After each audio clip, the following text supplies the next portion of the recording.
Groupe A Annexe U, une agence de Québec qui intervient en architecture, en aménagement, en design urbain et en urbanisme. Mon nom est Rémi Morancy et je suis architecte et urbaniste. Mon nom est Éric Rivard, je suis architecte et designer urbain. Mon nom est Jean-François Laroche, je suis futur architecte et designer urbain. On vous présente aujourd'hui notre jardin, Se Mouiller. Se mouiller, d'abord, ça fait référence à toute la réflexion qu'on a eue autour du concours qui nous a amené à réaliser ce jardin-là.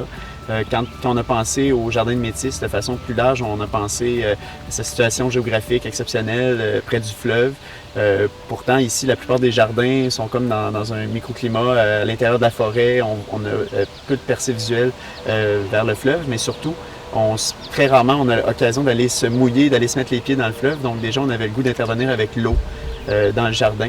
Puis aussi, on avait vraiment envie de faire appel à l'esprit ludique, donc de faire un jardin qui donnerait envie aux gens de jouer avec le jardin. Donc c'est le champ de bottes de pluie que vous voyez derrière moi qui interpelle les gens avec les couleurs très vives, qui demandent aux gens finalement de se mouiller, de se jeter à l'eau, de mettre des bottes de pluie, puis d'aller découvrir le jardin.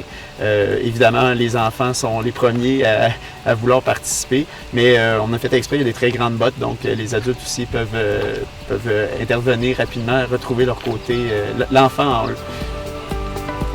Se mouiller, c'est aussi la belle échappée.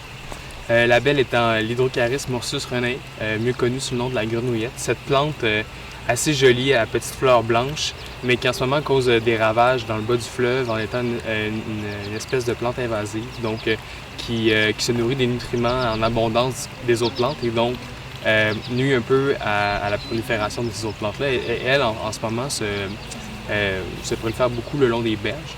Donc on a voulu ramener un peu cet élément de la flore québécoise dans le jardin et montrer en fait que cette petite plante qui a l'air si inoffensive, finalement, peut être dangereuse et contenue dans son écrin au centre du bassin, va se libérer là, au fur et à mesure que l'été va avancer. Donc en ce moment, on peut la voir, semble vraiment inoffensive, mais plus le jardin va avancer, plus on va voir finalement son aspect dévastateur.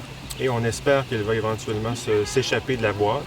Pour l'instant, il faut que, dans le fond, il faut se mouiller, il faut s'engager, dans le fond, à aller voir cette plante-là à l'intérieur. Donc, c'est la raison pour laquelle on met nos bottes. Donc, d'avoir cette conscience sociale aussi par le fait que quand on déplace des plantes ou quand on veut, dans le fond, faire proliférer certaines plantes, mais c'est peut-être aussi au détriment de d'autres espèces qui vont laisser la place, malheureusement. Donc, cet objet architectural, cet écrin dont parlait Jean-François, c'est vraiment un objet qu'on a voulu également contemplatif, jusqu'à un certain point, qu'on peut tourner autour de ce bassin, admirer sa réflexion dans l'eau et lorsqu'on y pénètre, on découvre un autre environnement très, très minimaliste qui va être en contraste avec la plante elle-même, qui va être un parterre de verdure avec cet orangé-là qui devient finalement une espèce de clash, si on peut dire en français, qui reprend le thème aussi là, du concours. Donc, cet orangé-là, quand on fait un peu référence également aux panneaux de signalisation, genre quand on dit attention, soyez prudents, mais en même temps, ça devient également une relecture qu'on devine en transparence lorsqu'on est à l'extérieur. On sent cet orangé-là et on vous invite vraiment aussi à faire le tour de l'objet, autant dans l'eau qu'à l'extérieur. Et c'est intéressant de le découvrir au fil de la journée parce qu'avec le soleil qui se déplace, il y a vraiment des effets de transparence et de réflexion de panneaux les uns sur les autres qui donnent finalement une nouvelle lecture à l'objet et qui fait en sorte qu'on peut pratiquement y lire des effets de fantômes et de transparence, ainsi que les objets, les gens qui pénètrent à l'intérieur créent également une espèce d'animation par transparence.